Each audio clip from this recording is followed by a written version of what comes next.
Heyrist eitthvað í mér? Welcome everybody, our guests. Velkomin og gleðilegan hvíldardag.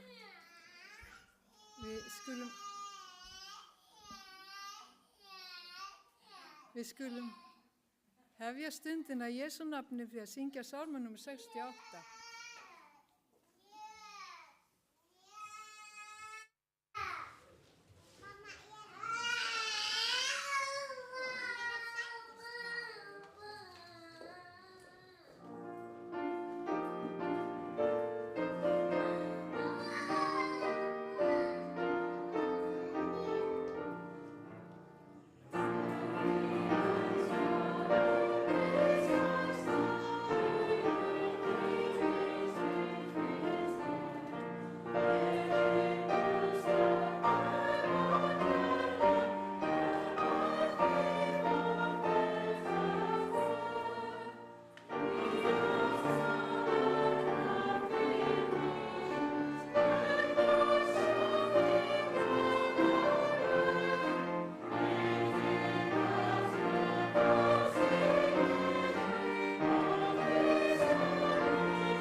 Við skulum syngja annan sálm, hann er nr. 430.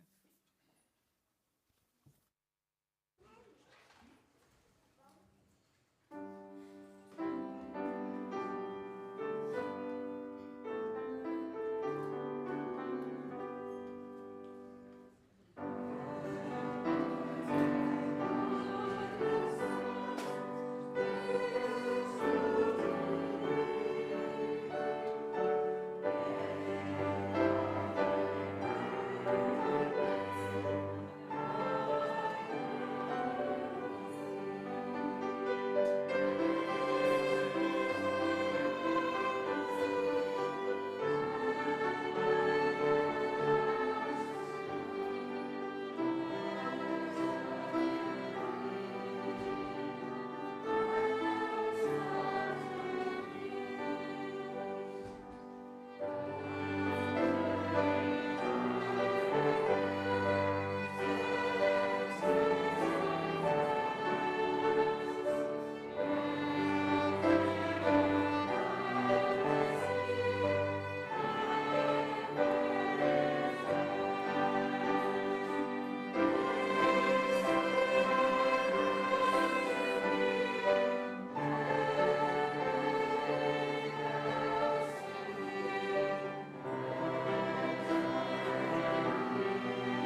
gaman að heyra hvað vel tekið undir, þið stóri flotti hópur sem hjá okkur.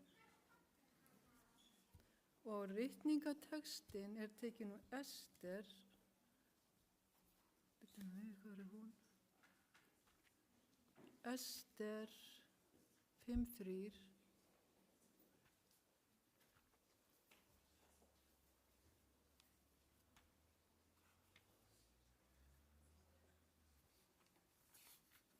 Ég sé þetta varla.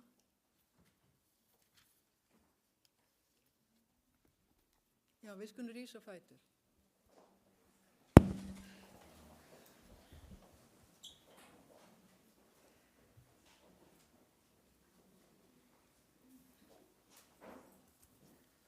Og konungur sagði við hana, hvað þér á höndum?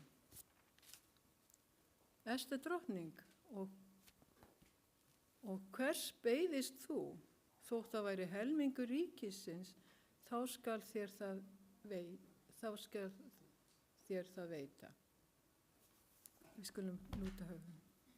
Kærleiki Faðir á himnum, þakka þér fyrir allar blessanir þínar, allar þær stórkostlegu gjafir og blessanir sem þú veitir okkur. Þakka fyrir hvíldardaginn og þakka fyrir hennan hóp sem komið til okkar og mætti boðunar átakið bera ríkulegan ávöxt þér til dýrðar. Hjálpað okkur líka til að hjálpa til. Blessaðu prestinn okkar, hann Louis Torres hann talar til okkar og blessaðu orði sem hann sendir okkur frá þér. Drottinn, þetta blessa kirkjun okkar hér á Íslandi, blessaðu starfið þitt hvar sem í heiminum og blessa þá sem móttakilegir og munu taka við orðinu þínu, Drottinn. Þú senda heilagan anda sérstaklega til að hafa áhrif á fólki. Drottinn, þakka þér fyrir allt, þakka þér fyrir Jesú og meðalgöngu hans á himnum. Þakka þér fyrir vonina sem þú gefur okkur og við megum koma heim til þínir yfir líkur. Ég bið að blessir okkur, syndir okkar og hjálpir okkur til þess að við mættum vera verkværi þín hvað sem við erum. Drottinn, við fylgum stundina í þínar hendur og þakka þér í Jesú nafni. Amen. Og þá syngjum við sálmu númer 360.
Þetta var svo fallegu söngur. Þetta er svo fallegu sálmur. Já, þá erum við komin að gjöfunum. Takk upp gjafir.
Já, kæri Faðir, þakka ég fyrir þessar gjafir, miltu margfalda þær og blessa að það komi á góðu nótum við þitt málefni, blessa þá sem gáfu, í Jesú nafni, amen.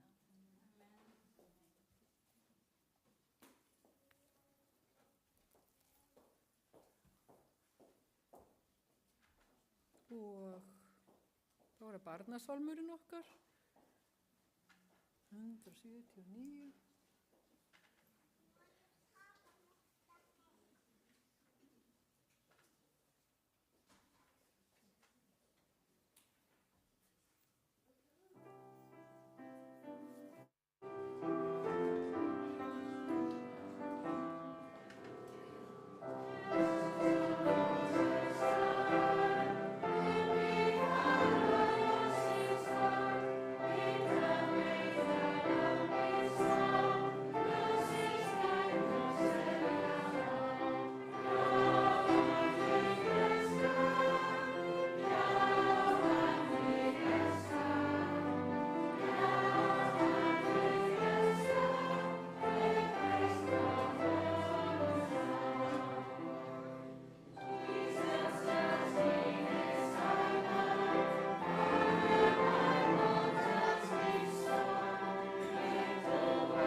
Nú er spurning, er barnasaga?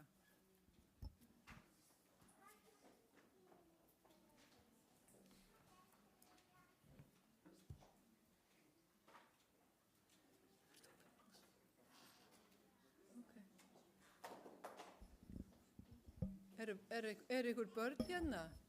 Pláss fyrir ykkur hérna fremst.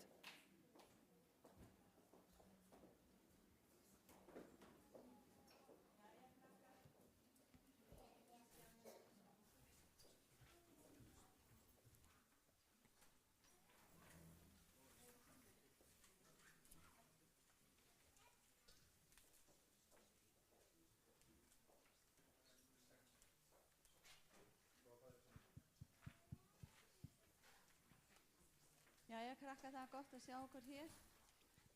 Viljið þið ekki koma og setjast hérna? Ég ætla að Are there segja are ykkur there sögu. any children in this hall? Please come forward. Por favor, si hay algunos niños aquí, siéntanse aquí adelante. Jæja, þetta er gaman að sjá okkur. Margir krakkar. So nice to see you here, children. Það sem ég ætla að segja ykkur frá er myndband sem ég sá fyrir ekki svo löngu síðan. I want to tell you about a video that I saw not so long ago. Þetta var ljón This was about a lion, og hann átti 5 ungar and it had 5 cubs.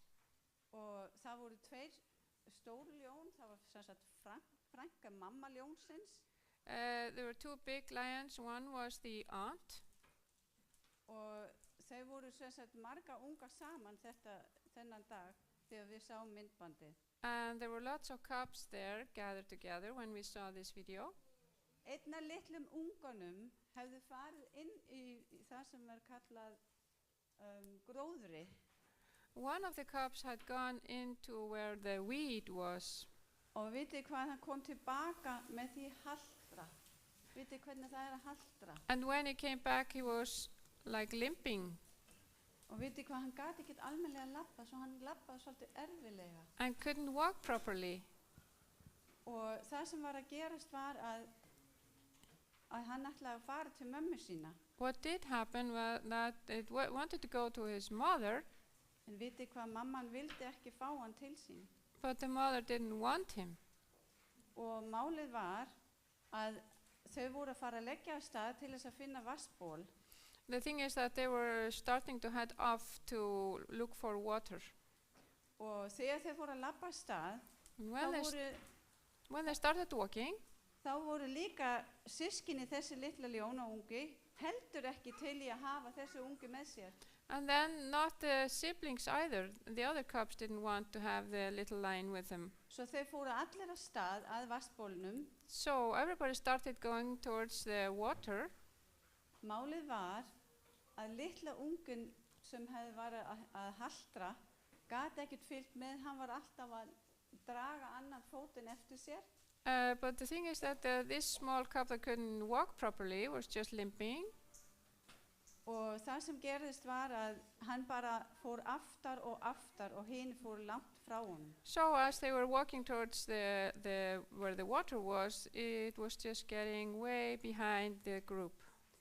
Þeir þurftu að fá tíma til þess að hvíla sig á leiðinni á vatnsbólnum They needed some time to rest on their way to the water, og allir voru lagstir til að hvíla sig and everybody lay down to rest. en þessi litli ungi, hann var ekki búinn að ná að koma svona langt But this little cub had not reached the group yet, svo hann var ennþá haltrandi and he was still limping. og þegar hann kom fóru allir að stað aftur því þá voru hinir búin að hvíla sig And when it finally reached the group, then the group had taken good rest, and they stood up and kept on. svo hann varð að halda áfram So he had to just keep on walking without rest. hann fekk enga mjólk hjá mömmu sinni His mother didn't give any milk to him, svo hann var án þess að fá neitt að borða allennan tíma væntanlega yfir heilan dag didn't get any food the whole day.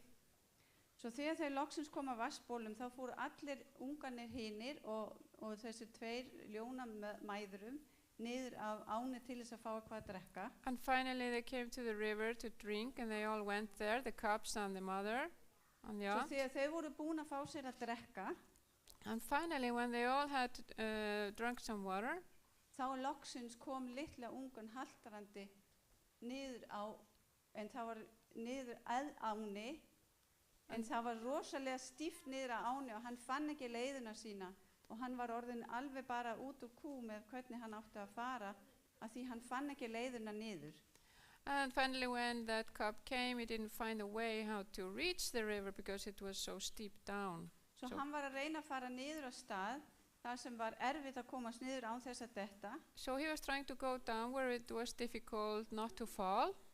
og þegar hann kemur niður þá barma mamma sín hans yfir sig og tekur hann niður af kantinum And then where he was there, the mother finally feels for him and takes him down from the riverbank. og þá fer hann að drekka And vatn. finally, he's able to drink water. Og vitið hvað? Guess- Allt í einu þá hann orðin hlut af þessum hóp aftur. And guess what? Now, finally, he was a part of the group. Vitið hvað? Þegar við sjáum einhver sem eiga bágt, Guess what? When we see someone that is suffering, þá þurfum við líka að hjálpa þeim. we also have to help them.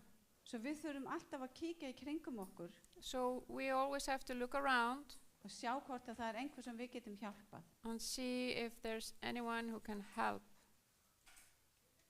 Takk fyrir að hlusta. Thank you so much, children, for listening. Takk Sonja, kærlega fyrir.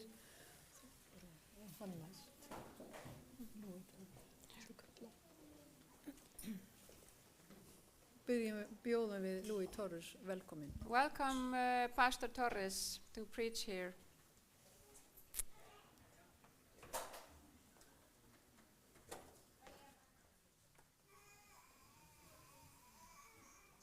I just want to say good morning, everybody, Góðan daginn, öll semul. and happy Sabbath. Gleðilegan hvíldardag. We are happy. We are happy today Við erum glöð í dag because we are receiving a great group of people here to work with us here for God. því að hér er komin stór hópur til að starfa með okkur fyrir drottin.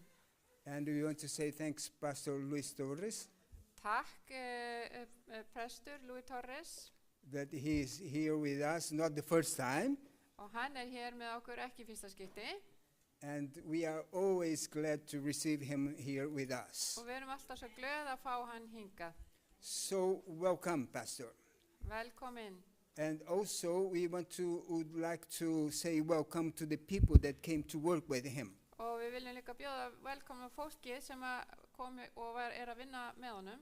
And this moment we want to like to ask you to stand up that came to work with him because we don't know you yet. Please, can you stand up? Vil ég standa upp því sem að starfa hérna með honum? Því við þekkjum ykkur ekki Okay. alveg. Amen. That's a great group that came to work with him. Right. And now everybody from this church and everybody is going to greet you and say welcome. Please stand up and greet these people. Nú skulum við öll heilsa þeim og bjóða þau hjartanlega velkomin.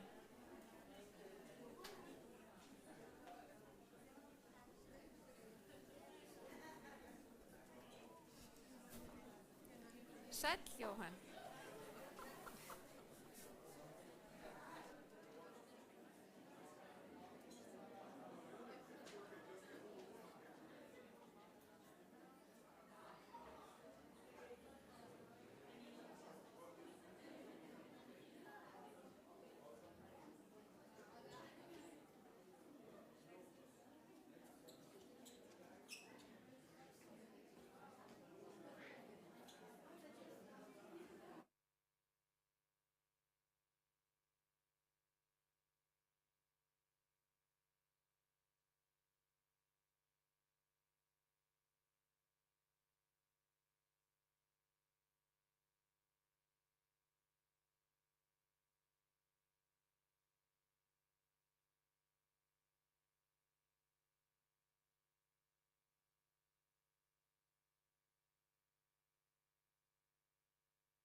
Thank you, madam.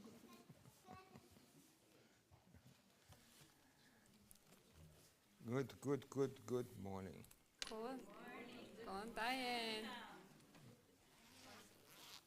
Been a busy morning for me, but finally got here. Ég komst hingað loksins, þetta búið að vera mjög upptekinn morgun. First, my wife and I and my daughter, where are they? Fyrst kom there they are, back dóttir there. mín og kona mín, þær eru þarna aftast. My daughter just arrived. Dóttir mín var að koma And my wife, if you remember, the last time she was here, she had a stroke. og þið muni kannski síðast þegar hún var hérna þá fékk hún heilablóðfall. And she decided to come back so she can stroke Iceland. En hún ákvað að koma hingað til þess að gefa Íslandi áfall. No, she was looking forward to coming back. And we Uh-huh. want to thank you for opening your arms to us again. En hann hlakkaði til að koma hingað og við þakkum ykkur fyrir að taka svona vel á mót okkur.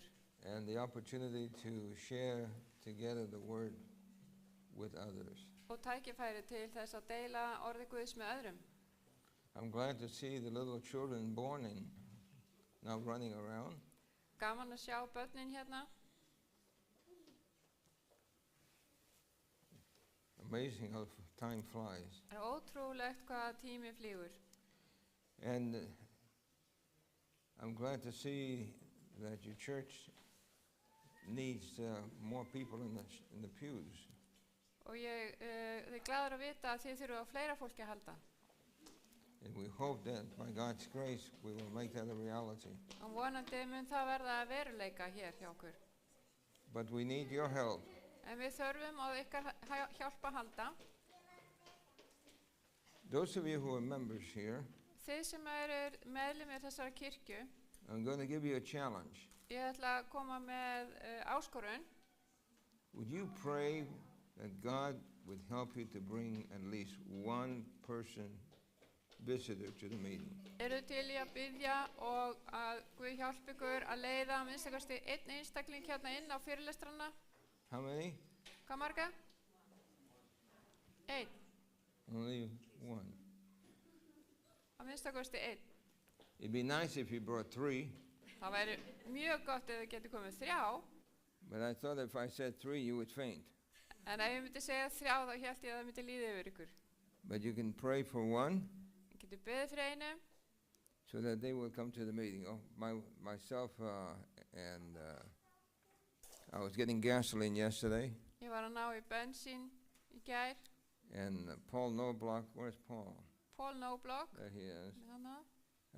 He needed gas, so we went to a gasoline station, Hann þurfti á eldsneyti að halda þannig að við fórum á bensinstöð and we could not figure out what to do with the gasoline station. og við vissum ekkert hvernig þetta virkaði.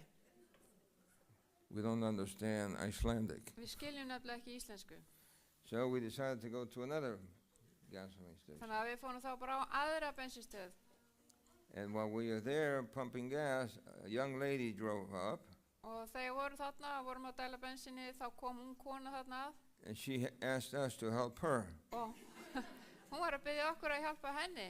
So we helped her, Þannig að við vorum að hjálpa henni and then we invited her to come to the meeting. og þannig að við buðum henni að koma á fyrirlestrana.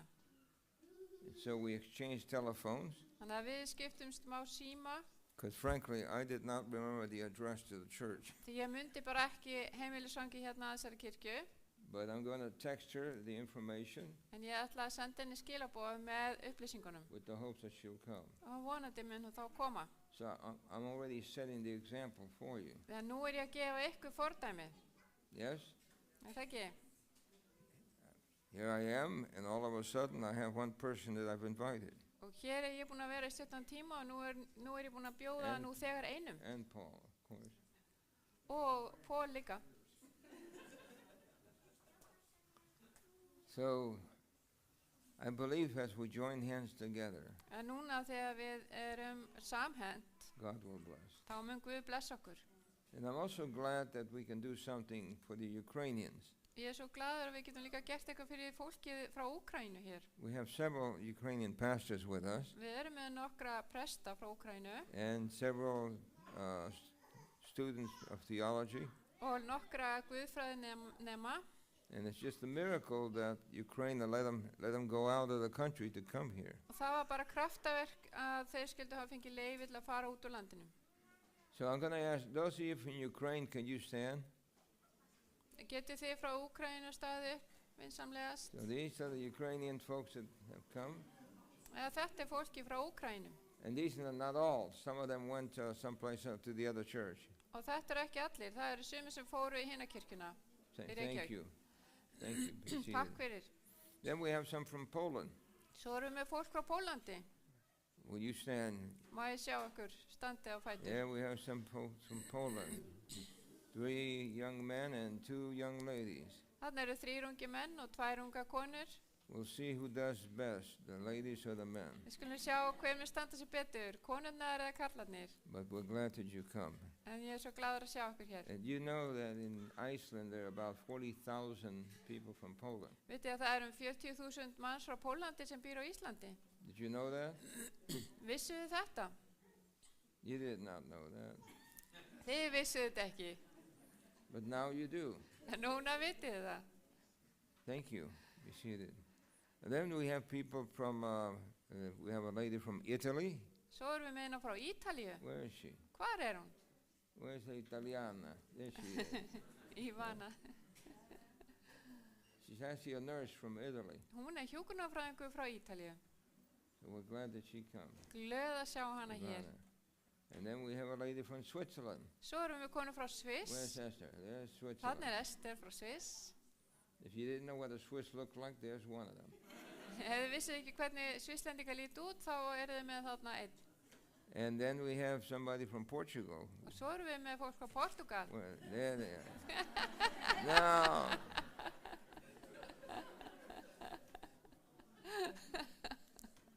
She snuck in with us. Hún lættist þarna inn á milli, hún Vanda. Tom, are you here? Má There ég you sjá are. Tom Okay, there's Tom and his wife. Would you og stand? kona hans. Okay, this couple were actually working in a training school in Portugal, Þau voru að vinna á skóla í Portugal and now they are going to be working with Streams of Light. og svo eru þau að fara að vinna með Streams of Light. Streams of Light. And the purpose of it is that Streams of Light is trying to place one great controversy book in every house in North America. Já, Streams of Light eru að stefna því að setja deiluna miklu inn á hvert heimili í Norður-Ameríku. How many? Hversu margar? One book, Ein bók personally delivered sem gefin á persónlegan hátt to every house in North America. á hvert heimili í Norður-Ameríku. It's amazing. Þetta stórkostlegt. And I've been with them Ég búin að vera með þeim where on one weekend yfir helgi. we passed out 40,000, Þá gáum við 40.000 just one weekend. bækur á einni helgi. And so they are joining the Streams of Light, but they come here first. Þau ætla að sameinast þessari starfsemi en komu hingað í millitíðinni. And they were not interested in seeing volcanoes. They came to win souls. Þau voru ekki að hafa mikinn áhuga á eldgosum heldur komið hérna til þess að vinna sálir fyrir Krist. And so, let's see, then we have people from the United States. Svo erum við fólk á Bandaríkjunum. Ruth, can you stand? Má ég sjá This Ruth, is Ruth Schofield. And her brother Paul, will you stand, Paul? bróður hennar, hann Páll, His wife Tammy. kona hans. So these come from Oregon. Þau eru komið frá Oregon. And then we have Pastor and Mrs. Lion Killer. Já, þannig erum við með, The actual Italian name is Mattaleone. hann með eftirnafni Mattaliano. Now this The young Lion man Killer, here, sá sem some drepur young ljón. man, Já. people think he's my son, Fólk heldur hans sonur minn, and he could well be. hann geti alveg verið það. He and Gina, Konan Were- hans og hann, he was a motorcycle gang president. hann var formaður svona vélhjólagengis In Oregon, í Oregon and he had a conversion experience og hann snerist til trúar and left that life. og hætti þessu lífverðni. Then he went to study and became a Baptist pastor. Þannig að svo fór hann og fór að læra að vera prestur fyrir baptistakirkjuna And he and his wife have an online church, og hann og kona hans eru með kirkju that they share the Bible with. á netinu og þar deila þau biblíunni með fólki. But they made a mistake. Það var ein mistök sem þau gerðu. They came to the evangelistic meeting, Þau komu til á útbreiðslupreddikanir and they decided that the Adventist church had light that they did not have. og þau sáu það að aðventkirkjan var með ljós sem þau höfðu ekki. So they were baptized. Þannig að þau voru skýrð inn í kirkjun okkar. So now he is sharing the light that he has received with those people that he has a church online. Og nú hann að deila þessu með fólkinu sem að hann hefur á netinu.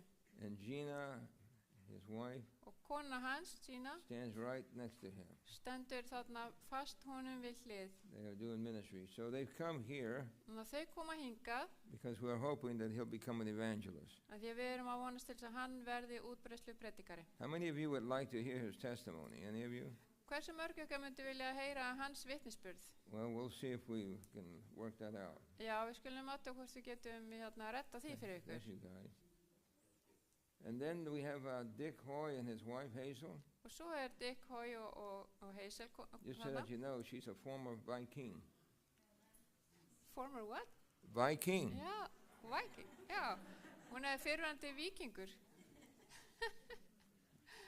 Yeah, Hazel and Dick actually work with us. Þau vinna náið með okkur. We've been working together for years, Við erum búin að vinna saman í mörg ár and we're grateful that they were able to come and spend a month here with og us. ég svo glaður að hann gætt komið hérna.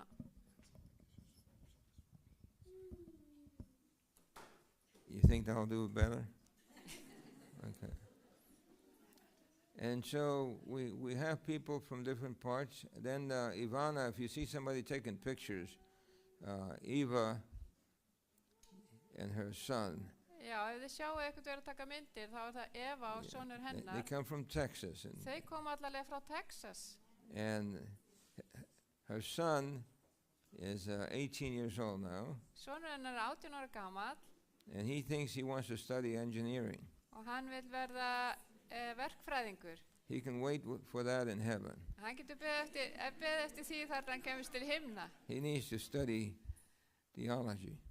Hann þarf að læra kristnifræði. No, he did not know that, so this is a secret. Hann vissi þetta ekki fyrir núna, þetta var leyndamál. Thank you. We're glad that you are here. Ég er svo And glaður að sjá ykkur hérna. then we have some workers from AWR. Svo erum við með starfsfólk frá AWR, Adventist World Radio. I don't see Pastor Victor. Is he here? Where are you hiding? There he is. Já, þarna Viktor, prestur. Pastor Victor he used to be president of the Ukrainian Union. Hann var einu sinni formaður, unionsformaður Úkraínu. Then he was elected to be secretary of the division in Russia, the SED division. Svo var hann beðinn að vera ritari fyrir samtökin sem líka í Rússlandi. And because of the war, Ukrainian couldn't stay in Russia. En út af þessu stríði sem á sér stað milli Rússlands og Úkraínu, So he was left without a job. og þá var hann skilinn eftir án starfs. And we were happy En við vorum glöð. because we were able to ask him to join Adventist World Radio. Og þá gáttum við beðið hann að taka þátt í að vera með okkur í Adventist World Radio. And he's doing an excellent job in helping the Ukrainians in Poland and wherever they are found in Europe. Og hann að starfa mikið fyrir Úkrænufólki hvar sem það í Pólandi og annar staðar. Thank you, Pastor, for being with us. Takk fyrir það að vera með okkur. He's going to hold an evangelistic meeting in Ukrainian here in Iceland. Og hann mun vera fyrirlesarin fyrir Úkrænufólki hér á Íslandi. What do you say? Amen. Okay. And of course, we have the pastors that are with us from Ukraine, Og við erum með líka presta frá Úkrænu and we'll introduce them later on. og þetta munum við gera síðar. And I hope I didn't forget somebody. You always do when you start doing this. Maður gleymir alltaf einhverjum þegar maður byrjar að telja upp nöfn. But we're pastor. happy that we have people from different walks of life, from different parts. Ég er glaður að við erum með fólk hérna frá bara alls konar stöðum og aldri. Tomorrow we will have a pastor from China and 2 Chinese students that will arrive. Á morgun kemur prestur frá Kína og 2 nemendur. Did you hear that? Heyrðu þið það? From where? China. Kína. Yeah. And he's not with us right now Hann ekki núna hér með okkur because in spite of what's happening there in that country, vegna þess að þrátt fyrir það sem í gangi í þessu landi, the Lord has blessed him. þá hefur Drottinn blessað hann. And just in the last 2 weeks, Og undanfarnar 2 vikur he baptized 62, skýrði hann 62 einstaklinga. and Sabbath over there in China, he'll baptize 15 more. Og svo mun að skýra aftur 15 í viðbót. Now, if you don't understand the significance of that, Ef þið skiljið ekki hversu mikilvægt þetta today in China, í dag í Kína, you have to have your ID on your cell phone. þá þarftu að vera með auðkenni á símanum And you must carry your ID wherever you go. og þú þarft að fara með þetta auðkenni alveg sama hvert þú ert að fara. And you cannot buy food unless you have your ID on your iPhone Og or þú telephone. getur ekki keypt einu sinni mat nema að hafa þetta auðkenni á símanum. You cannot get on the bus unless you have your ID. Og þú kemst ekki í strætónum að hafa þetta á þér. You cannot get a taxi unless you have your ID. Og þú getur ekki farið í leigubílnum að hafa þetta á þér. So everybody in China is being tracked.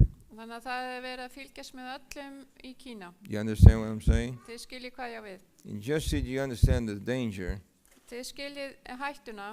about 3 months ago, Fyrir 3 mánuði síðan there's a group of Adventists þá var hópur aðventista that worship in church on Sabbath. sem að tilbiðja á hvíldardögum í kirkju. The police came Lögreglan kom and shut the church og lokaði kirkjunni fyrir þeim and kicked them out of the building. og hendi þeim út úr byggingunni.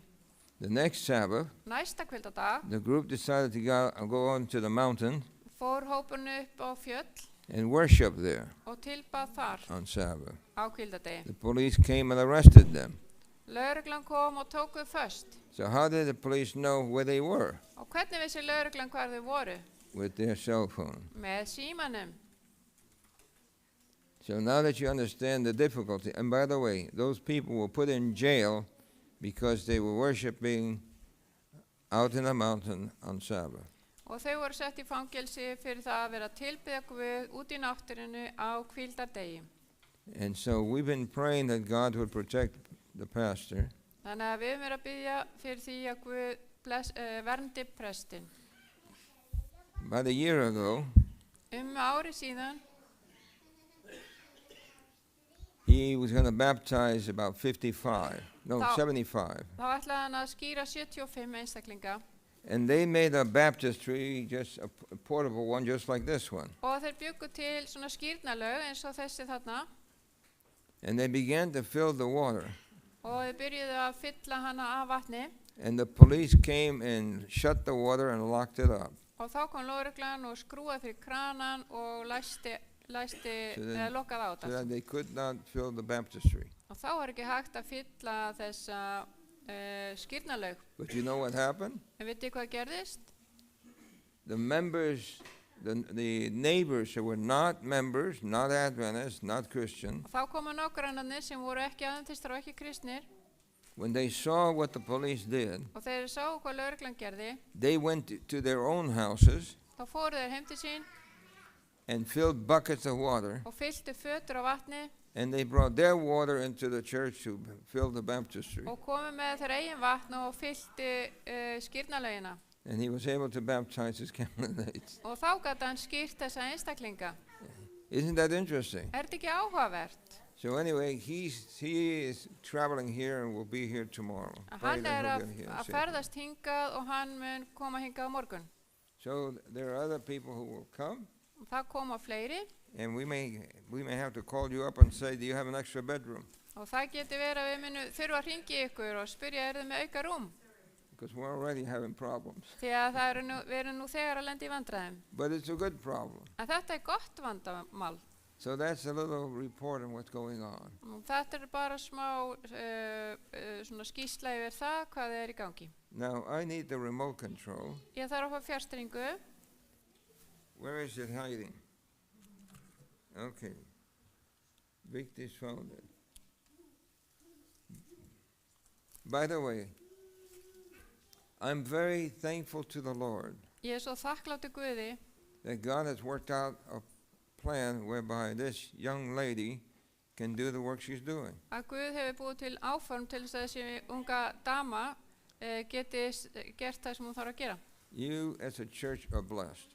Þið sem kirkja eru blessuð. What did I say? Hvað sagði ég? How come I only heard one amen? Akkur heyrði ég bara eitt amen. Yes, thank you, Victis, Jú, for your consecration. You're welcome. Doesn't matter when we call her, whatever time I call her, she's always answering the phone. Það er sama hvenær ég hringi hana og hún er alltaf þarna með síman á sér. And I said, are you asleep? Ertu sofandi, spyr ég? It's okay, Pastor, go ahead, what do you need? Allt í lagi, hvað vantar þig? Yeah, thank you. Let's turn our thoughts to the Word. Nú skulum við aðeins hugað orði Guðs. Let's pray together. Við skulum biðja saman. Heavenly Father, Himneski Faðir, thank you so much that we can study your Word. þakka þér fyrir að við getum rannsakað þitt orð. Clear my mind, Hreinsaðu huga minn and Lord, open the ears. og Drottinn opnaði eyru vor. We pray it in Jesus' name. Við biðjum í Jesú nafni. Amen. Amen. When I first became a believer, Þegar ég byrjaði að starfa, I wanted to witness to everybody. þá langaði mig að segja öllum frá Guði. And one day in New York City, Og einn dag, I was in the street, þá ég á götum New York borgar and I was thinking, who can I witness to? og þá ég að segja hverjum get ég sagt frá. And I saw a big black man. Þá sá ég eitt stóran blökkumann He looked mean. og hann virkaði eins og væri grimmur. He had scars on his face. Hann var með ör á andlitinu And I thought to myself, og ég hugsaði, that man wouldn't be interested in anything religious. og ég hugsaði, hann hefur örugglega engan áhuga á ykkur sem trúarlegs eðlis. Then I saw a nice looking elderly lady. Og svo sá ég eldri konu sem leit vel út. She was nicely dressed, Hún var vel klædd hat on her head. með fínan hatt á höfði And I thought, surely I can witness to her. og ég get örugglega vitna til, sagt henni frá So I Jesú. went to talk to her. Þannig ég fór að tala við I hana was surprised. og ég var svo hissa. She turned out to be a lion. En hún bara breyttist til ljón And she actually put up her fist and said, get out of here, buddy. og hún bara setti upp nefan og sagði, komdu þér í burtu.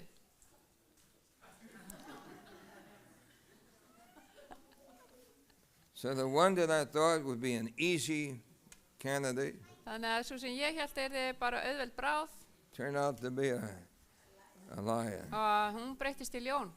And the big black man that I thought he would never be interested, Og þessi stóri blökkumaður sem ég hélt að myndi aldrei hafa neitt áhuga, I decided to talk to him. og þá ákvað ég að fara að tala við hann. And he was tender-hearted En hann var með mjúkt hjarta and was wanting to know what I had to share with og him. hann vildi vita það sem ég hafði að deila með honum. So sometimes Stundum we make mistakes. gerum við mistök And you cannot judge a book by looking at its cover. og það ekkert að dæma bókina af kápunni. Is that true? Þetta ekki satt? How many of you have looked at a book and thought, well, I'm not interested in it? Hversu mörg ykkur hafið séð bók og sagt við ykkur, ég hef engan áhuga á þessari bók? You judge the cover. En þið dæmið bóka, sem sagt kápuna And the book og bókina because of what was in the cover. og þið dæmið bókina því sem þið sjáuð á Well- kápunni. Sometimes it's hard to tell, isn't it? Stundum erfitt að vita. But Look at these two young ladies. Sjáu þessar tvær ungu konur, Don't they look like sweet young ladies? virðast þær ekki vera mjög ljúfar, ungar Yes. stúlkur. Það ekki? They look like they couldn't hurt a fly. En það lítur út fyrir eins og þær get ekki meitt neitt, eða gert neitt mein. Then look at this guy. En sjáu þennan, What does he look like? hvernig lítur hann út? He looks like somebody's dangerous. En hann lítur út fyrir að vera hættulegur. Yes? Það ekki? Yes? Það ekki? So if you were going to talk to one of them, which one would you choose? The two young ladies or the man? Hvort myndið fara að tala við fyrst, hann eða þessar tvær ungu stúlkur? Which one? Hvað? Don't tell me you're going to talk to the man. Ekki segja þið séð að fara að tala við mannin. But the reality is En í raunveruleikanum, that the opposite is true. þá akkurat öfugt farið. It turns out that those two young ladies Það kemur í ljós að þessar tvær ungu stúlkur are actually criminals. voru rauninni glæpamenn.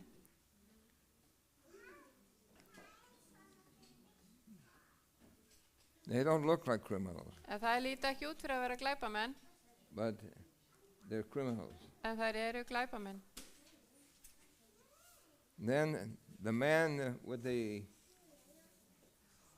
cover-up is actually a policeman. Og þessi maður þarna í raun lögreglumaður. So sometimes we will make judgment based upon what we see, Stundum erum við að dæma fólk af því sem við sjáum. and you'll never know unless you attempt to talk to people to discover where they are. Og maður veit aldrei fyrir maður fer að tala við fólk. So while we're here with you, Það sem að við erum hér samankomin, we're going to invite people to come to your church. þá munum við bjóða fólki til að koma til þessara We kirkju. don't know what they are like or what their background is, etc. Við vitum ekki hvernig þau eru eða hver bakgrunn þau hafa, But we do know this, en við vitum eitt, that God is interested in every person. að Guð hefur áhuga á þeim. Is that true? Það ekki rétt? Sometimes we are prejudiced, Stundum erum við með fordóma, but God is interested in every person. en Guð hefur áhuga á öllum. And so, this is a book written by a guy named Luis Torres. Þetta bók skrifuð eftir mann sem heitir Luis Torres. What do you think of that cover? Hvernig finnst ykkur þessi kápa? Bad cover? Þetta slæm fráhrindandi kápa? Well, what do you think? Hvað haldið þið? See a demon here? Sjáu þið þennan djöful þarna? Can you see that?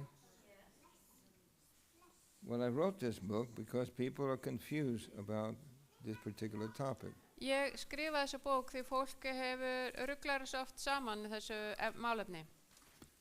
When I first became a pastor, Þegar að ég var nýorðinn prestur, I had to develop the sense of not trying to be judgmental about people. þá þurfti ég að þjálfa þetta upp, að vera ekki með fordóma gagnvart fólki. But I was asked to do an evangelistic meeting. En ég var beðin að vera með opinbera fyrirlestra And I had to do it in a little town called Ruidoso. og ég þurfti að gera það í þessum litla bæ sem heit Rio del Sol. That town was in the news recently. Þessi bær var í fréttum fyrir stuttu.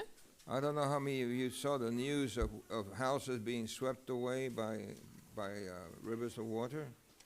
Ég veit ekki hvort ef við séðu í fréttum að það voru heilu húsin sem voru flutt í burtu með miklum vatnsflaum There in America, í Bandaríkjunum. but the town was Ruidoso. Og þessi stað var Rio del Sol. So I held this meeting, Og ég var með þessa fundi and this was my first evangelistic meeting. og þetta var mínu fyrstu opinberu fyrirlestrar And I did not know what I was getting into. og ég vissi ekkert hvað ég var að fara út í. You know, you want to be a fighter, right? Maður verður að vera baráttumaður mikill. So I went there, Ég fór þarna and the first night og fyrsta kvöldið after we had prepared the chairs inside. Og eftir að við vorum búin að raða öllum stólum, Everything was nice and orderly. allt var svo fínt og flott, I asked the pastor og ég spurði if prestinn he could go and clean the chairs because there was dust from the straw that we put on the floor. og ég bað prestinn að fara og þurrka af stólunum allt strá sem að hafði farið á stólana. And as he was inside, Og þegar hann var hann inni, all of a sudden, allt í einu, a small tornado came þá kom smá hvirfilbylur and it hit the tent og hann lenti á tjaldinu, and picked it up tók tjaldið upp and slammed it down on the ground. og hentiði niður. And that poor pastor was inside that tent. Og vesalins presturinn var hann inni í And tjaldinu. I thought, oh no, Og ég held bara, nei. my first evangelistic meeting, Og fyrstu opinberu samkomuna mínar. a dead pastor. Og presturinn bara látin. Then all of a sudden we saw the form of fist pushing on the tent from underneath. Svo sáum við einhverja hnefa stingast upp úr þarna tjaldinu. He didn't get hurt at all. Hann hafði ekki slasast neitt. Oh, how relief I was. Og hvað ég var fegin. And so then we started the meetings with that problem. Og svo byrjuðum við með þessa fyrirlestra. I had to stay up to 2 o'clock in the morning and practice the art of Paul, the apostles. Ég þurfti að vera vakandi til klukkan 2 nóttina og æfa það sem Páll kunni. So I had to stay up sewing the tent Já, ég þurfti að sauma tjaldið saman. until 2 o'clock in the morning. Þangað til klukkan var orðin 2 nóttina. And we put it back up. Og svo setti ég tjaldið upp aftur. Well, one night, this Eh? young lady came. Eitt kvöldi kom þessi unga kona She had 2 little boys. og hún var með þessa 2 drengi með sér And that's me, believe it or not. og þarna ég við hliðina á henni And when she came og þegar hún kom and she was leaving the tent, og hún var að fara út tjaldinu, I said to her, þá sagði ég við hana, good evening. gott kvöld. She just looked at me Hún horfði á mig and I thought, maybe she's Spanish. hún kannski spænsk. So I said, buenas noches. Þá sagði ég, góða kvöldið á spænsku Usted habla español. og hún spurði, talar þú She couldn't spænsku? believe that I spoke Spanish. Hún trúði sig ekki. So she started coming every single night. Svo hún byrjaði að koma á hverju kvöldi And she's coming and coming and coming to the meetings. og hún kom og kom á fundina And I'm thinking to myself, og ég var alltaf að hugsa, there was no translation. það var engin að þýða fyrir hana I'm preaching in English, og ég var að predika á ensku and she's coming every night og hún var að koma á hverju when kvöldi. she doesn't even understand good evening. Hún skilur ekki einu sinni gott kvöld. You understand? Skiljið þið? So I decided I need to visit this woman. Þannig að ég hugsa að ég verði að heimsækja hana. So when I visited her, here's what I discovered. En svo þegar ég heimsótt hana þá uppgötaði ég eitt. She was a lady that had just moved into America Hún var nýflutt inn í Bandaríkin from Mexico, frá Mexiko and she was hired by some rich lady who needed a maid. og það var einhver rík kona sem að réða hana sem þjónustustúlku. The rich lady spoke Spanish, Og þessi ríka kona talaði spænsku so it was no problem. og þannig að það var ekkert vandamál.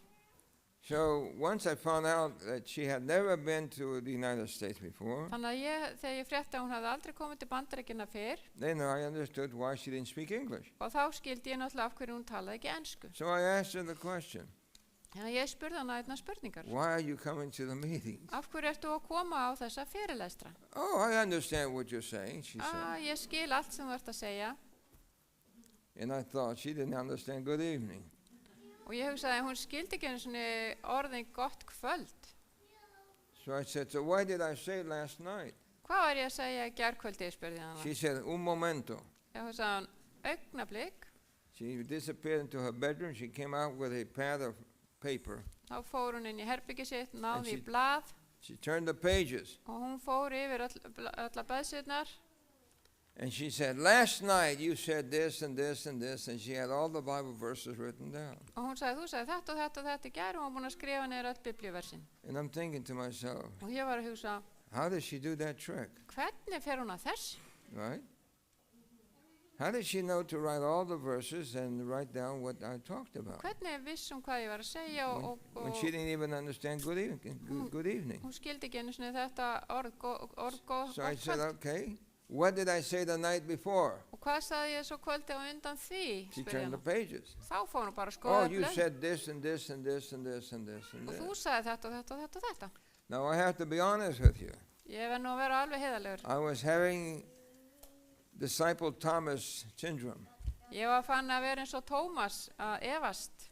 You remember he was doubting Thomas, Þið right? vitið að Tómas hann var mikill efahyggjumæður. So I thought something wrong here. Þannig að ég var að hugsa að það er So I eitthvað said, að hér. what did I say the night before that? Og þá spyr ég, hvað var ég svo að segja þar á She undan? gave me exactly the sermon that I preached, the message and everything. Hún gaf mér allt, öll skilabóðin og allt sem kom fram í ræðinu minni þá. It was then that I understood Og þá skildi ég that I was misjudging. að ég var að dæma hana rangt. For with men things are impossible, Því að allt það sem okkur mönnunum finnst ómögulegt, but with God en með Guði, all things are possible. þá er allt mögulegt. What do you say? Hvað segir þið? Amen. And beautiful thing is Og það fallega er that I baptized her. að ég skýrði hana svo. So here's the lady that didn't understand English. Þetta var kona sem skildi ekki ensku, She was uneducated, hún var ekki mentuð came to work as a domestic maid, og kom að vinna sem þjónustustúlka, but because her heart longed for truth, en af því að hjarta hennar þráði sannleikan, God blessed her with an understanding of the truth þá gaf Guð henni að blessa hana með að gefa henni sannleikan in her own language. á hennar eigin tungumáli. Isn't that amazing? Er þetta ekki ótrúlegt? Amen. So there are things like that in the scriptures, for example. Það eru dæmi þetta í ritningunni. How many of you have read the story of Jephthah? Hversu mörg hafið þið lesið söguna Jefta? Any of you? Einhver? Do you remember that name at all? Munið eftir þessu nafni? You don't remember the name Jephthah. Munið ekkert eftir nafninu? What's the matter? Haven't you read the Bible? Hafið ekki lesið Biblíuna? Yes, the name is there. Jú, nafnið er þarna. Now you say where? Hvar? It's in the book of Judges. Ef þið farið í dómarabókina, So now I gave you an answer. Now you can take your Bible and turn to the book of Judges. nú er ég búin að gefa ykkur svarið og nú þurfum við að fara að fletta upp á dómarabókinni. Notice that in the book of Hebrews, chapter 11, verse 32, Ef við förum í Hebreabréfið 11:32, you find the name Jephthah. þar get ég séð nafnið Jefta. Notice, this is the chapter of faith. Þetta muniði er kapli trúarinnar. And even though you didn't remember him, God did. Að þó að þið hafi ekki munið eftir Jefta, þá myndi Guð eftir hann. Because here's his name. Því að hér er nafnið hans. All right? You see it there? Sjáu þið? It says, what more shall I say? Hvað á ég orðlengja framar þetta? For the time would fail me to tell of Gideon, Mig myndi skorta tíma ef ég færi að segja frá Gideon, of Barak, Barak, of Samson, Samson and Jephthah. og Jefta. Now it's interesting. Then he goes on with David and Samuel the prophet. Svo heldur hann áfram með Davíð, Samúel og spámennina. When you see that, Þegar þið sjáu þetta, it places Jephthah on the same as equal as Gideon Þar- and Samson. þar setur hann Jefta bara við hliðin á Gideon og Samúel. And yet most people don't remember his name. En svo eru flestir sem muna ekkert eftir nafninu hans. But you might remember the experience. En þið getur kannski munað eftir hans reynslu. How many of you remember the experience of this man who said he would give anything if God would help him, and his daughter came out the door, and it seemed like he sacrificed his daughter because he promised that he would offer something to God. En munið eftir því þegar einhver kom og var búin að lofa Guði að fórna hverju sem kæmi fyrst til hans þannig að kæmi heim og dóttir hans kom hlaupandi út og það virðist verið eins og hann hafi fórnað dóttur sinni. Any of you remember that story? Munið eftir þeirri sögu? Yeah. Well, that's the story of Jephthah. Þetta er sagan Jefta. So, since the the Bible has his story, he must be an important person that we should get acquainted with. Þannig að fyrst Biblían er með nafni hans, þá hlýtur hann að vera merkilegur og við þurfum þá að kynnast honum betur. The book of Judges Ef við förum í dómarabókina, mentions several individuals og þar eru nefndir nokkrir einstaklingar who were typologies. sem að voru svona til dæmis fyrir okkur, sem fordæmi. No, a typology is a type of something. Þetta fordæmi sem að gefur dæmi eitthvað sem mun svo gerast síðar. And so these were types of Christ. Þannig að þetta voru eins konar ímynd það hvernig Kristur myndi vera. Something in their experience Eitthvað í þeirra reynslu was like the experiences of Christ. eins og reynsla Krists. So, if you're there in Judges chapter 11, Ef við förum í kapla 11 í dómarabókinni, it begins with Jephthah. að þá hefst þessi kapli You see that? 11 með honum Jefta. Okay, that's Jephthah. Now, why is he introduced? Af hverju er verið að kynna hann fyrir okkur? Well, because apparently the people of God were in trouble. Það virtist vera að fólk Guðs hafði lent í vandræðum. They didn't do what God had asked them to do, Þau hafði ekki gert það sem Guð hafði beðið að and gera now they are in trouble. og nú eru þau í vandræðum. And so the Philistines, Og Filistearnir, or God's enemies, sem voru óvinir Guðs, were overpowering, sem að það var búið að yfirbuga þá, and there were other groups as well. og það voru aðrir hópar líka. And so we are introduced into Jephthah Þannig að það er verið að kynna Jefta fyrir okkur in verse 1 and 2 of Judges. í versi 1 og 2. Notice that it says that he's a Gileadite. Og það kemur fram að hann Gileadíti, But notice it says he's a mighty man of what? og svo kemur að hann Mighty man of valor. var mikill kappi. Okay, that's how he's introduced. Þannig hann kynntur til sögunar. However, what's his background? En hver bakgrunnur hans? Well, from what we read in the story here, En svo við lesum hér í þessari sögu, it says then that Jephthah is an illegitimate child. að hér kemur fram að Jefta borin í synd, óskilgetinn. Notice it says in verse 2, and Gilead's wife bare him sons, and his wife's sons grew up, and they thrust out Jephthah, and said unto him, Thou shalt not inherit thy father's house, for thou art the son of a strange woman. Og kona Gileads fæddi honum sonu og synir hennar yksu upp, þá ráku þeir Jefta burtu og sögðu við hann, eigi skalt þú taka arfi ætt vorri, því að þú ert sonur annarar konu.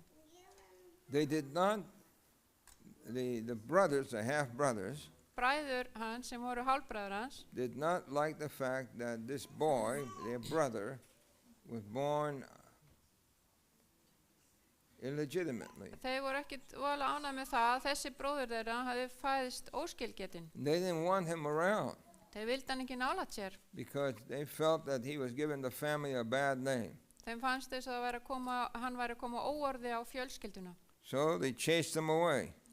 Og þeir ráku hann í burtu. And when they chased him away, Jephthah went, and the Bible says then, he fled from his brethren and dwelt in the land of Tob. Já, Biblían segir að hann hafi flúið burt frá bræðurinn sínum og settist að í landinu Tób. And they were gathered unto him vain men and went out with him. Þá söfnuðust til Jefta lausingjar og fylgdu þeir honum. Now, if you think of Jesus, Ef þið hugsaðu Jesú, one of the arguments that the Pharisees had against Jesus, eitt af því sem að þeir farisæarnir höfðu gegn honum, that he was born out of fornication. að hann hafi fæðst óskilgetinn. They forgot that Jesus was born of a virgin. Þeir gleymdu því að hann hafi fæðst af meyju, But they wanted to give him a bad name, en þeir vildu koma óorði á so hann they said to Jesus, og þeir sögðu við Jesú, we were not born from fornication. að við fættumst ekki óskilgetnir. What were they saying to him? Hvað voru þeir að segja við Jesú? You were born out of fornication. Þú fættist óskilgetin. We're better than you are. Við erum We betri were en, not born out of fornication. við erum betri en þú. Well, they kicked Jephthah out, Og þeir spörkuðu Jefta út and people joined him. og það kom fólk til hans Now, og what did they say about Jesus vildu vera með honum samt sem and aður. his followers? Hvað var sagt Jésús They og said hans? that Jesus only had bad people around him. Þeir sögðu Jesú að það væri bara eitthvað vont fólk í kringum hann. They said he eats and dines with sinners. Og það var sagt hann borðar með syndurum. In other words, they were trying to make Jesus look so bad because of his friends and because of his birth. Og þeir voru að reyna að láta hann lítið illa út af því hvernig hann fættist og líka vinnum hans. Well, Jephthah then, the Bible says, became a leader. Og svo segir Biblían að Jefta hafi orðið að leiðtoga. And when the people of Israel found themselves in trouble, Og svo þegar Ísrael lenti í vandræðum there was no one that they thought could help them. og það var enginn sem að þeir töldu að gæti hjálpa sér. But they obviously knew about Jephthah, En þeir vissu Jefta that even though they chased him away, og þó svo að hann hefur verið rekinn í burtu, he became a great man where he was. þá var þann að stórmenni þar sem hann So the var. scripture says then Og þá sagði ritningin that the leaders of Israel went and looked for the guy named Jephthah. að þá komu leiðtogar Ísraels og leitu til Jefta. And they said to him, Og þeir sögðu við hann. verse 6, I'm in verse 6 now, Ef við förum í vers 6. be our captain, Kom þú og ver fyrirliði vor that we might fight with with Ammon. og munum vér berjast við Ammoníta. So they chase him away, Hann var rekinn fyrst í burtu and now they feel like they need his help. og nú fannst þeim eins og þau þyrftu á honum að halda. So Jephthah then says to them, Þá sagði Jefta, I'll think about it. ég ætla að hugsa málið. And then he said to them, Og þá sagði hann, if I come and help you out, ef ég kem og hjálp ykkur, then I'll need to be your leader. þá þarf ég náttúrulega að vera leiðtoginn ykkar. Well, they thought, a devil we know is better than a devil we don't know, so we'll take him as the leader. Og þá hugsaði ég að það er nú betra að hafa djöful sem við þekkjum heldur en eitthvað sem við þekkjum ekki og við höfum hann þá bara sem leiðtoga. So Jephthah then was put as the leader. Og hann var settur hann sem leiðtogi. Then the scripture says, are you with me? Svo segir ritningin, er þið með? Then the scripture says that Jephthah went to represent the Israelites Jefta fór svo fyrir Ísraelsmönnum and to talk to the leaders of Ammon. til að tala við leiðtoga Ammoníta And Jephthah said to them, verse 9, og við förum í vers 9 þá sagði Jefta, if you bring me home again to fight against the children of Ammon, and the Lord deliver them before me, then I shall be your head. ef þið sækið mig til þess að berjast við Ammoníta og drottin gefur þá mitt vald, þá vil ég vera höfðingi yfir yður. And then in verse 12, Jephthah sent messengers to the king of the children of Ammon, Og svo sendir Jefta sendibóða til leiðtoga Ammoníta and wanted to talk with them. og vildi tala við þá. Now what's amazing is this. Það er ótrúlegt hér. If you look at Pastor Guy, Ef að þið horfum til dæmis á Guy sem er þarna, I see he has a jacket on, hann er í jakka and I see that he has long sleeves. og hann er með síðar ermar á jakkanum. But if he would take off his long sleeve shirt, En ef maður færi úr jakkanum, you would think that he's a paintboard. og þá myndi maður halda að hann væri bara málarastríi. Why? Af hverju? He has all sorts of tattoos all over him. Hann er með tattoo yfir allan líkamann. I mean, literally, I don't know how much money he spent on that. Ég veit ekki hvað hann búin að eyða miklu peningum í það. Was that just a few cents? Kostaði þetta bara smá? Nei. How much money do you think he spent on those Hvað tattoos? heldur þú hafi varið miklu pening? $1,000. I mean, he's well painted. Það er búið að mála hann mjög vel. And if you didn't know any better, Og ef að þið vissið ekki, and you saw him with his art that he has on his body, Og ef að þið sæju bara listaverkin á líkamannum you would hans, think, he's a mean guy. þá myndu þið halda að þetta grimmur náungi. So this fellow Jephthah had the same problem. Og þessi Jefta, hann var með sama vandamál. He wasn't painted, Hann var ekki búið að mála hann, but his character was painted. en það var búið að mála hans lindisenkun. And so the people then decided, okay, we'll have him. Og fólkið ákvaða og sagði, jú, við skulum hafa hann sem leiðtoga. In verse 15, then Jephthah sent a message to the land of Moab, Og svo sendi hann skilaboð til Ammonita, which Israel took. sem Ísrael fór með. And then he begins to explain what happened in the history of Israel, Og svo fer hann að útskýra hvað hafði gerst í sögu Ísraelsmanna, which means then sem þýðir that this fellow was a Bible student. að þessi náungi, hann hafði verið að rannsaka He knew Biblíuna. the history of Israel quite well. Hann kunni sögu He was well Ísraelsmanna acquainted, mjög vel. which means then that he's probably like the Cornelius in the New Testament, Þannig að hann kannski eins og Cornelius í Nýja testamentinu. that though he was a centurion, Og þó að hann hafi verið he hundraðsöðingi, was a devout man. að þá var hann helgaður Guði. You understand what I'm saying? Skil ég hvað ég við? So, this devout man then Þannig að þessi maður sem er helgaður Guði began to talk to these people, byrjaði að tala við þetta fólk.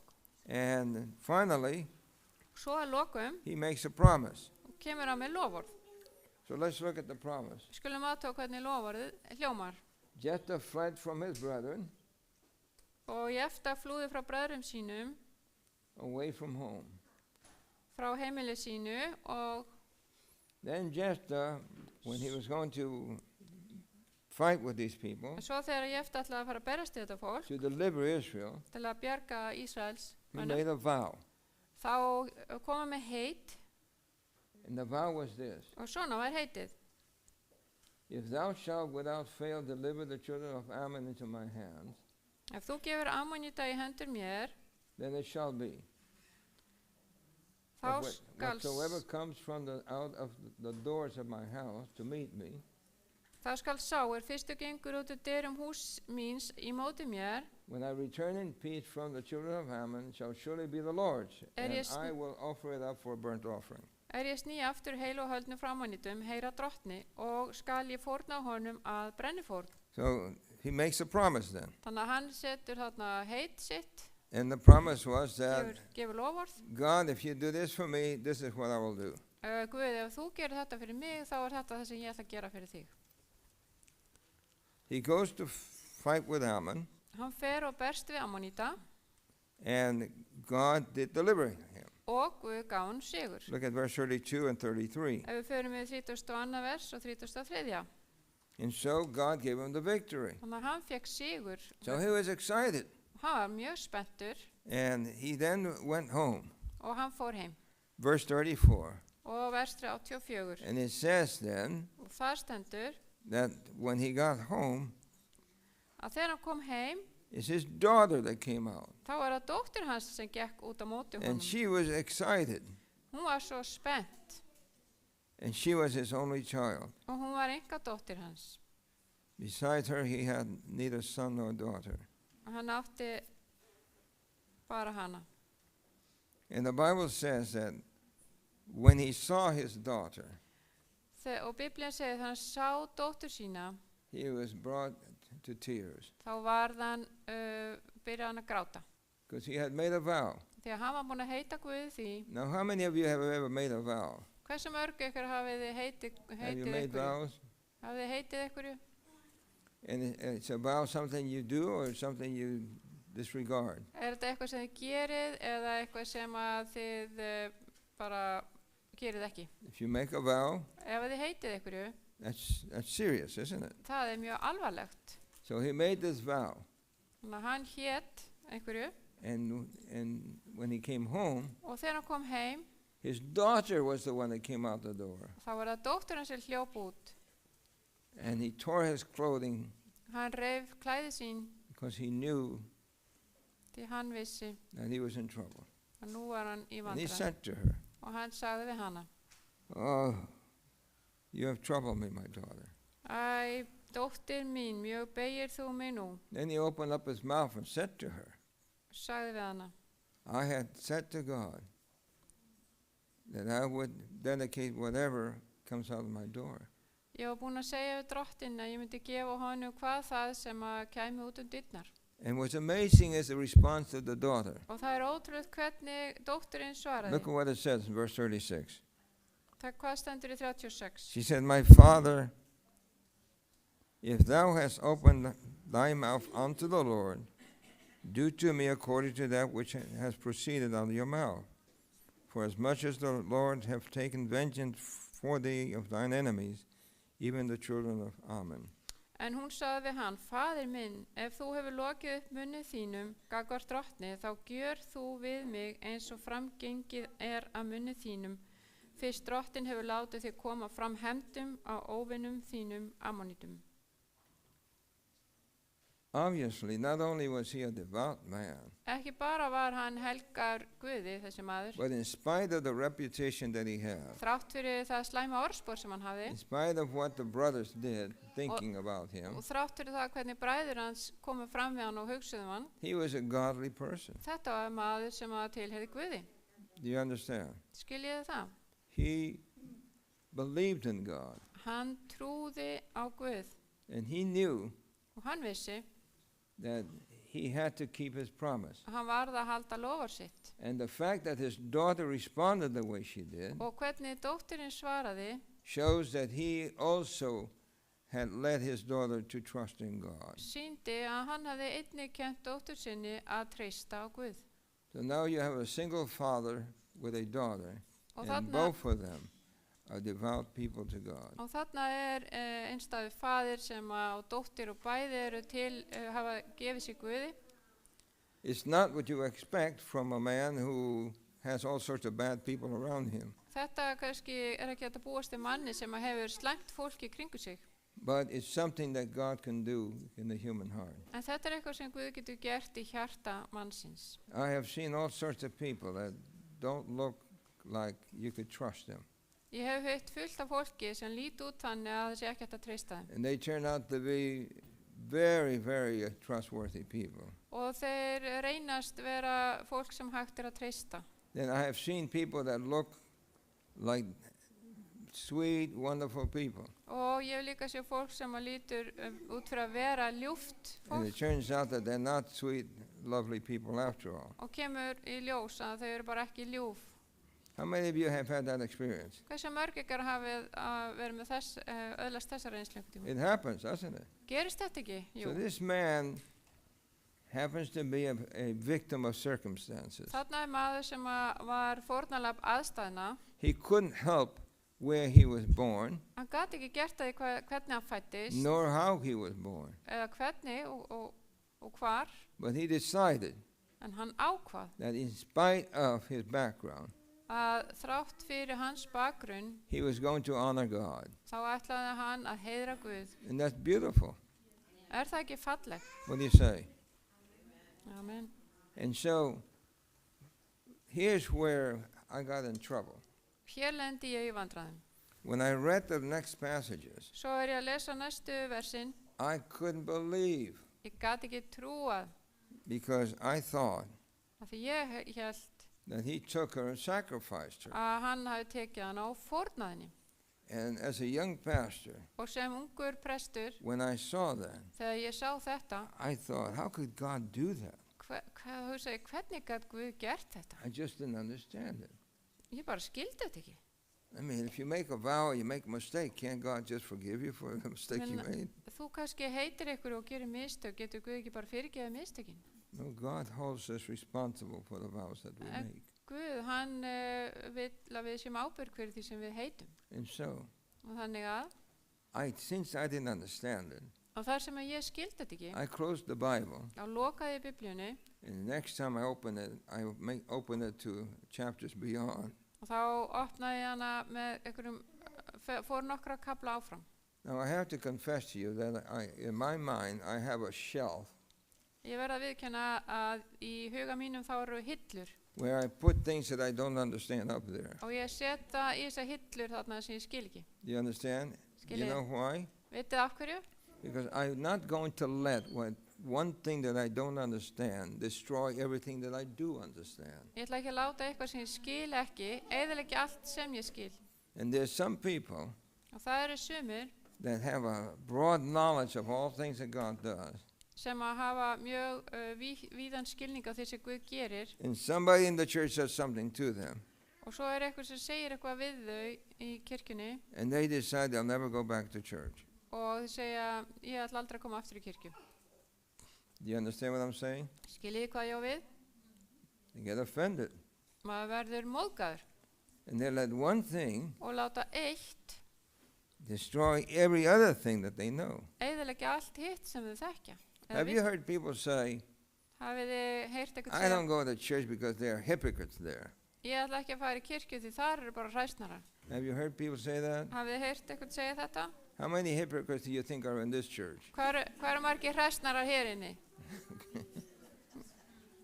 But listen, En hlustið þið, I always tell people who say that ég segi alltaf við fólk sem segir þetta that they're greater hypocrites than the hypocrites. að þeir eru meiri hræsnarar heldur en And hræsnararnir. they, who me? No, I'm not a hypocrite. Ég er ekki hræsnari. Yes, you are. Ójó, þú Well, ert why það. do you say that? Á hverju segir það? I don't do what they do. Ég er ekki að gera það sem þau gera. Yes, but you're not going to church because they're hypocrites. En þú ert ekki að fara í kirkju af því þau eru hræsnarar. And you could not know hypocrisy unless you knew what's right and what's wrong. Ef þú vissir ekki hvað hræsni er, ef þú vissir ekki hvað er rétt og hvað er rangt. Is that true? Er það ekki rétt?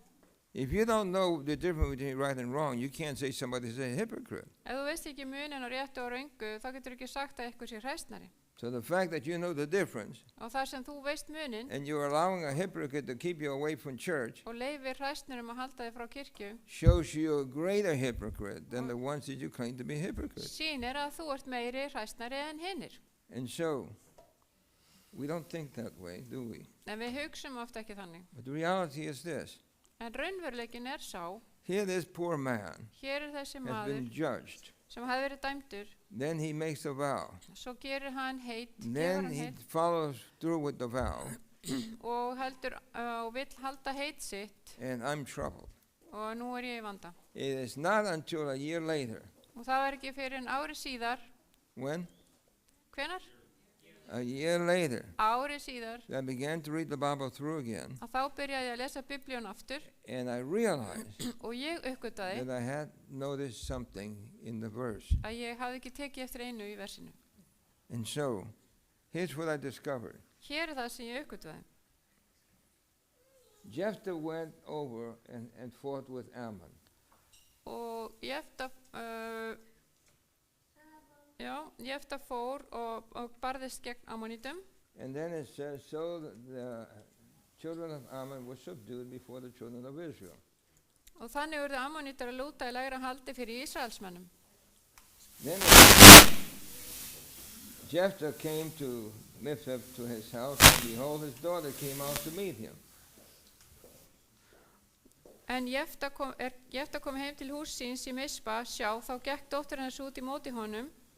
Then the Bible says, Svo segir Biblían, and it came to pass when he saw her that he tore his clothing. og hann sá hana, reif hann klæði sín And then he said to her, og sagði, I have opened my mouth unto the Lord, and I cannot go back. ég hef upplokið munni mínum gagnvart drottni og ég get ekki tekið það aftur. This man is not just a bad man. This man is a noble person. Þetta er ekki vondur maður, þetta er mjög heiðvirður maður. Many times there are people who never heard of Christ, Sumir sem hafa aldrei heyrt Krist, never heard of the gospel, aldrei heyrt but they're fagnaðaritið. people that are upright, they're true to principle. En það eru margir sem eru samt sem áður að fylgja því sem að heiðarlegt er. You understand?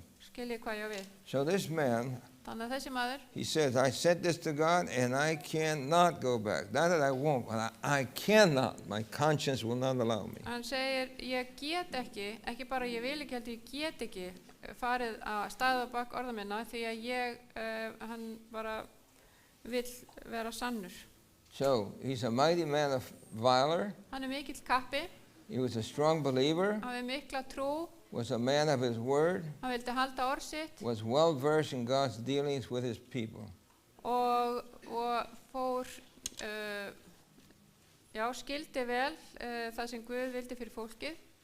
So this is somebody who, in spite of his background, in spite that he was chased away from Israel, Þrátt fyrir allan hans bakgrunn og hann hefði verið rekinn í burtu, knew well about God's leading with God's people. þekkti vel hvernig Guð hafði leitt fólkið hans. So what does she say to him?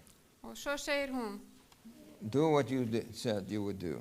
gerðu bara það sem að þú sagðist alltaf að gera. And she said to her father, Og hún sagði við föður sinn, let this thing be done for me.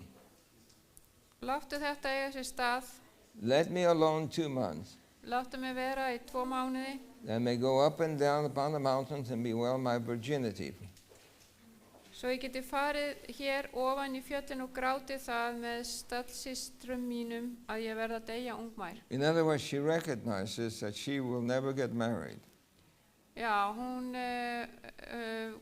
sá það að hún myndi aldrei giftast. And because her father vowed to Vegna- God, Vegna þess að Guð hét því she would never be able to get married. að hún myndi aldrei geta gifst. And so he said, okay, go. Og þá sagði hann, ok, farðu.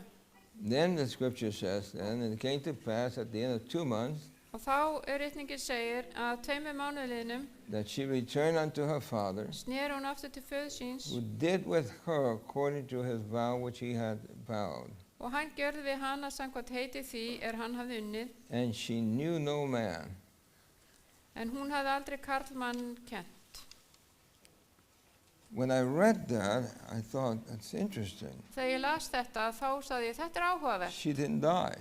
Hún dó ekki. She just couldn't know men, which means she could not get married. Hún gat ekki karlmanns kennt, hún mátti ekki giftast eftir So þetta. then I did a little bit more research Og svo rannsakaði ég aðeins meira and discovered that the girls, or the ladies, young ladies, og þannig að stúlkurnar allar í Ísrael eftir þetta, once every year, einu sinni á ári, they went to lament the daughter of Jephthah the Gilead 4 days in a year. fóru þær að lofsyngja dóttur Jefta Gileadíta 4 daga á ári hverju.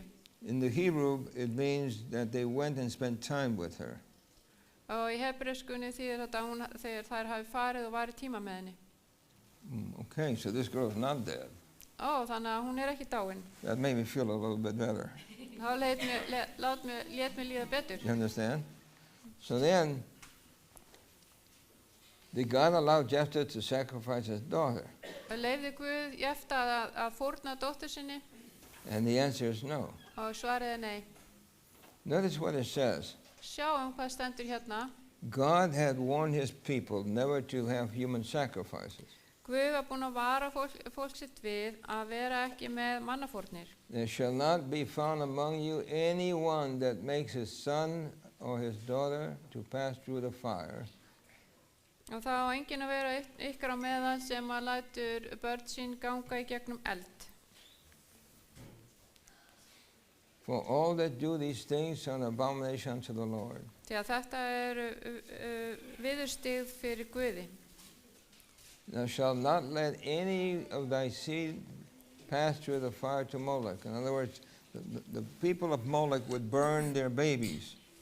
Eigi skalt þú gefa nokkurt atkvæðið þitt til þess að það sé helga Mólok. Þið vita Human sacrifices. að Mólok voru færð börn til fórnar And God has said they will never do that. og Guð sagði þið með aldrei gera So then þetta. what's the answer? Hvert þá svarið? The answer is simply this. Þetta svarið. It says, I will offer it for a burnt offering. Ég ætla að bjóða þetta sem brennifórn. But here's the catch. You see this word here? Sjáðu þetta orð hérna? It has a number 2. Og þarna nummer 2. In the marginal reference, Og við sjáum þarna við it's hliðina. not and, but or. Þýðir þetta ekki og heldur, það getur líka þýtt eða. So here's the problem. Hér vandamálið. Just one little word Eitt orð changed the meaning. breytir allri merkingu. And that little word was simply or Eða. and. Eða. So in the translation into English, Þannig að ef þetta þýtt yfir á ensku they had translated it and og var breytt úr when it should have been or. og sett og í staði fyrir að segja So- eða. surely be the Lord's, or I will offer it up for a burnt offering. Þetta mun sannlega vera drottins eða ég mun bjóða það sem brennifórn. So the vow that he made Þannig að was not that he would sacrifice his daughter, þetta heit sem hann gaf var ekki það að hann ætlaði að fórnfæra In dóttur fire. sinni í eldi, but rather heldur that he would offer her to God. bjóða hana til Guðs. And in those days, Og á þessum dögum, the way that they offered people to God sem þegar að fólk var bara, það var gefið Guði, was that they would be dedicated to the service of God. að það þýtti þá að þau áttu að helga líf sitt Guði. In other words, Samuel, the young boy, Samuel, hinn ungi was drengur, offered to God. honum var, Guð fekk hann It didn't mean that Samuel was sacrificed og hann var boðinn til Guðs. in the sense of killing an animal and burning it up, En Samuel, honum var ekki fórnfært sem dýri á eldi, but rather that it would be dedicated to God. heldur var hann helgaður Guði. So Samuel was dedicated to God all his life. Samuel var helgaður Guði allt sitt líf The same thing with Jephthah's daughter. og það sama var með dóttur hans Jefta. She was dedicated. Hún var helguð There's the Guði word or. og þarna orðið eða. So then it has been that which comes out from the doors of my house to meet me in my turning back in peace. It has been to Jehovah, or I have offered up for it a burnt offering. That's the actual Hebrew. Þá skal sá fyrstur gengur út úr dyrum hús míns í móti mér, ég sný aftur heilu og höldnum frá Ammonítum, heyra drottni, eða skal ég fórna honum að brennifórn. So Jephthah's daughter was dedicated to the service of God for all her Þannig life. að dóttir hans Jefta, hún var helguð drottni allt sitt líf. Today, Í dag, we say that she was a nun. þá segjum við, já, hún var nunna. In the Catholic Church, the women dedicate their lives for God all their lives. Þannig að undir það verið í kaþólsku kirkjunni, konur sem gefast Guði allt líf, allt And sitt there líf. were women, En það voru like in the konur, New Testament, og í Nýja you testamentinu, have Anna, það er alveg Anna, the prophetess Anna, do you remember? munið eftir Who Önnu, came to the temple, spákonu sem kom í and mustrið, she had been in the temple all her life. hún var búin að vera í mustrinu allt sitt There líf. were women who actually dedicated their entire lives to the service of God. Það voru konur sem að gáfu líf sitt Guði algjörlega. And Jephthah's daughter was one of those. Og dóttirins Jefta var ein af þeim. When I saw that, Þegar ég sá þetta, it lifted up this terrible burden that I had. þá var ég ekki með þessa miklu byrði á mér. That for a year I would not dare read that portion of the Bible because I just couldn't understand it. Ég þorði ekki að lesa þetta í heilt ár, ég bara skildi þetta ekki. So what happened was that Jephthah Og það sem gerðist var að Jefta had no descendants. var ekki með neina In afkomendur. other words, the daughter that he had Þessi eina dóttir sem hann was átti dedicated to the temple. var helguð mustrinu And he then had no posterity in terms of having any children, grandchildren, great-grandchildren. That was the end of his line. og þannig var endað kynið hans, hann gæti ekki eignast einn barnabörn og And that's barnabarn. exactly what Jesus did. Og þetta var nákvæmlega það sem Jésús gerði. Jesus dedicated his life Jésús helgaði lífi sínu for your sake and my sake, fyrir ykkur og fyrir mig. to not have posterity, in other words, not get married, not have children, etc., because he wanted to dedicate himself completely to his Father. Hann gæti ekki eignast börn af því hann eða eignast konu af því að hann var búinn að heita því að helgast Guði algjörlega. Now that you know the rest of the story, Nú vitið hvernig sagan endaði. now what do you think of Jephthah? Hvernig líst ykkur nú á Jefta? Was he a bad boy? Var hann vondur náungi? Or was he a victim of circumstances? Eða var hann fórnarlamb aðstæðna? Did he have noble aspirations? Var hann með fallegar svona Was he langanir? a man with integrity? Var þetta maður sem hægt að treysta? Can God use people that have integrity? Getur Guð nota fólk sem er traust sinns vert? So you and me, Hvað með okkur? When we deal with the things of God, Þegar við erum að eiga við atriði varandi Guð, are we as devout and as dedicated erum við as eins Jephthah helguð was? eins og Jefta? And this is something that you need to think about. Þið þurfum að hugsa þetta. When you were baptized, Þegar þið voru skírð, you made a vow. þá gáfu þið heit. You vowed that you would serve the Lord Þið hétu Guði að þjóna forever. alltaf. Is that true? Er það ekki rétt? How many of you were baptized? Can I see your hands? Hversu mörg hafa verið skírð? In your baptism, Þegar þið voru skírð, you vowed þið gáfuð heit that you would be faithful to God. að þið ætlið að vera helgu Guði. Is that true? Er það ekki rétt? Yes or no? You may say, well, I didn't understand that. Ég skil þetta ekki, getið þið sagt. And sometimes we do things that we don't understand. Og stundum gerum við það sem við skiljum ekki. But now, if you didn't understand it, I hope you understand it now. En kannski skildu þið ekki þá, en þið hljótið að skilja það núna. You dedicated yourself to God, Þú helgaðir þig Guði to þá, be faithful to Him. til að vera honum trú. And even though Jephthah felt hurt that he would have to surrender his daughter, Og þó svo að Jefta fyndi fyrir sársauka að hann þyrfti að gefa dótturinni Guði, yet because of his loyalty to God, en að því að hann var svo trúfastu Guði, he did what was hard to do. þá gerði hann það sem var erfitt að Your gera. father gave up his son, Faðir ykkar gaf sons, your heavenly father, ykkar himneski was faðir. willing for his son to die for you. Hann var viljur að gefa son sinn fyrir His þig. son committed himself. Og sonurinn var helgaður. And in spite of all that happened to Jesus, Og þrátt fyrir allt sem gerðist he fyrir hann, stayed with his promise until finally he gave up his breath. þá hélt hann við lofar sitt þar til hann dó. I thank God Ég þakka Guði that Jesus fyrir Jésu. was willing to dedicate himself Að hann var viljur að helga sig 100% 100% to save me. til að frelsa mig.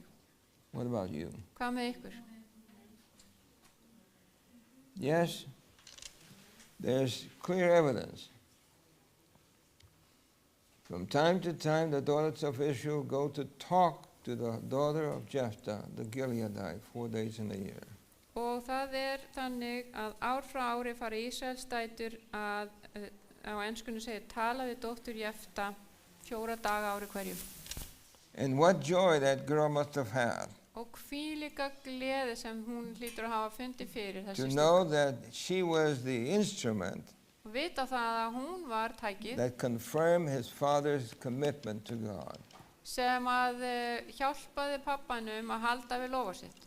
And the rest of her life, Og allt hennar líf she lived it for God. lifði hún fyrir Guð. What a way to live. Hvílík What do leið you say? að lifa lífinu. Sometimes we think that we're giving up. Stundum höldum við að við erum að gefa bátinn. When we think that we are going to surrender to God, Þegar við erum að fara að gefa Guði, we think that, well, I'm going to have to get, I can't do this anymore, and I can't do that anymore, and I can't do that. þá má ég ekki gera þetta og ég get ekki gert þetta. But in reality, En í rauninni, we don't give up. þá ert ekki að gefa neitt á bátinn. We get rid of. Við erum að losna við. Because if anything keeps you from salvation, Ef það er eitthvað sem heldur þér frá frelsuninni, it's not worth it. þá er ekki þess virði. If we commit ourselves, Ef við gefumst then we Guði, must be faithful. What do you say? þá verðum við að vera trúföst, er það ekki? And there are some of us here, perhaps, Kannski er einhverju hérna who knew that we committed ourselves to God, sem vissu að þeir voru að gefa Guði, but something in life has led us to violate our promise to God. en eitthvað í lífinu hefur valdið því að við erum ekki að halda við lofað okkar. And as you're listening to this message this morning, Og þegar þið eru að heyra þessi skilaboð, remember, munið, it doesn't matter what wrong you've done. það skiptir ekki máli hvað þú hefur gert rangt í lífinu. What's important Það sem er mikilvægt is that God is willing to renew your relationship with Him er að Guð er tilbúin til þess að endurnýja samband so that sitt, with joy svo að þú með gleði you could follow Him geti fylgt honum and be faithful to Him og verið trúfest honum until life passes. þar til að lífið endar. Are you glad that you can have that opportunity? Eru þið ekki glöð að hafa þetta Are tækifæri? you thankful? Eru þið ekki þakklátt? And how many of you are relieved to discover that this girl was not sacrificed? Og hversu mörg ykkar er ekki ánað að henni var ekki fórnað eftir allt saman? I see hands going up. They're happy.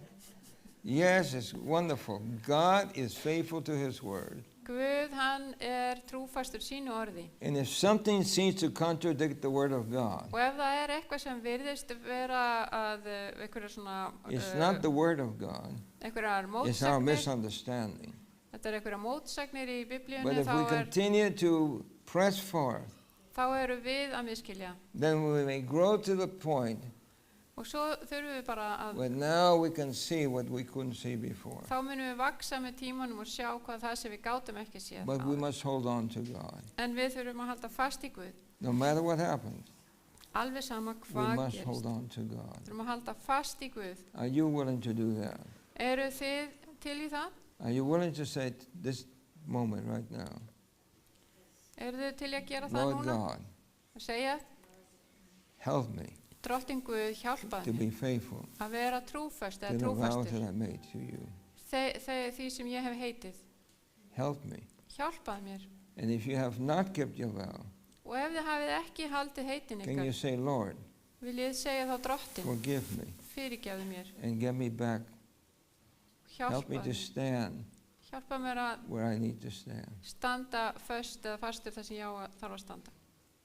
Is there someone here this morning Er eitthvað hér í dag who has wandered away? sem að hefur reikað í burtu And as you're listening to this message, og þegar þið eruð að heyra þennan you would like boðskap to renew your commitment to að God. þá viljið þið endurnýja heit ykkar við Guð. And you'd like to do it right now. Myndið þið vilja gera það núna? Somebody would like to raise their hand and say, yes, Má ég sjá hendur þeirra sem að I vilja gera know. þetta? I know, and I need to renew my relationship. God bless you. And Ég you. þarf að endurnýja samband mitt við Guð. Anybody else? Einhver annar? Reaffirm your faith in God. Endurnýja þessa trú á Guð. Recommit yourself to God. Gefið ykkur Guði. Can you do that today? Getið þið gert það í dag? Amen? Amen. Amen. When I saw what I saw, Þegar ég sá það sem ég sá, it changed my understanding of the character of God. að þá breytti skilningu minn á Guði. I saw him not as somebody who was a tyrant, Ég sá Guð sem ekki eitthvað einræðisherra, but as one who could relate to the pains that human beings suffer because he himself heldur suffered. sá sem getur skilið sársauka mannsins því að hann sjálfur þjáðist. Let's pray. Við skulum biðja saman. Heavenly Father, Himneski Drottinn,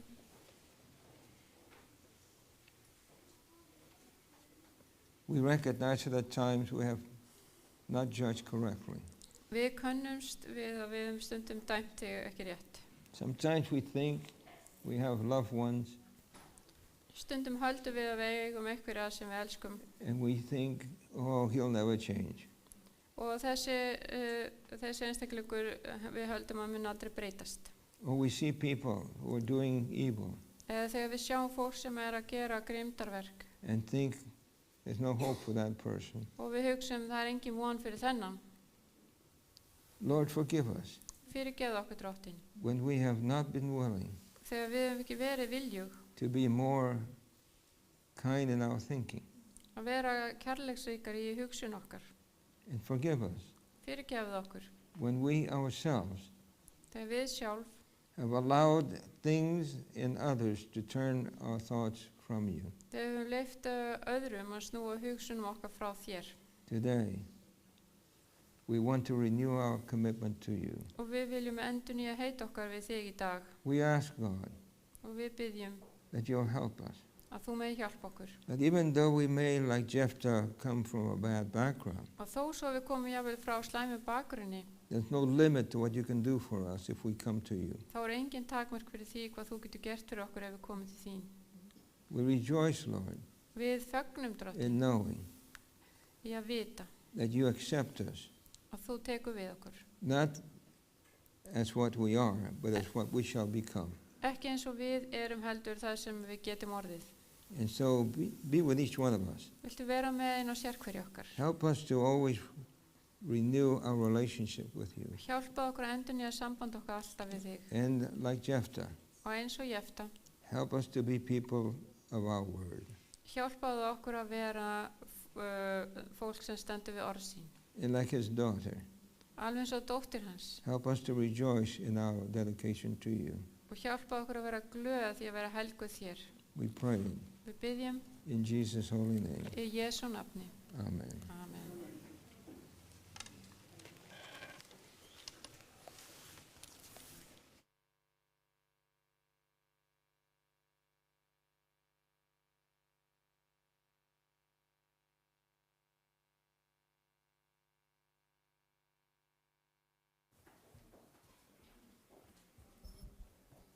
Þökkum kærlega.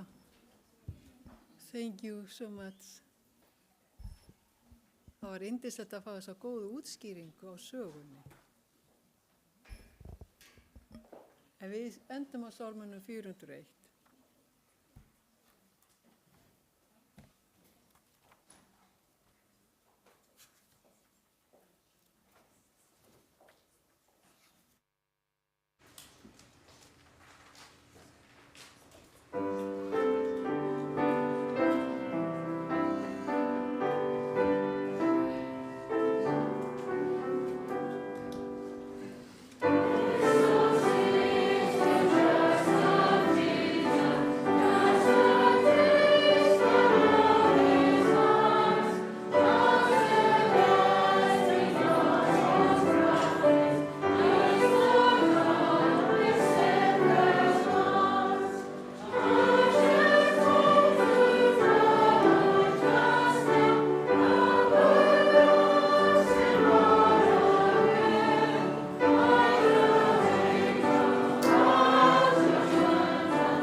lesa úr Júdasar bréfi,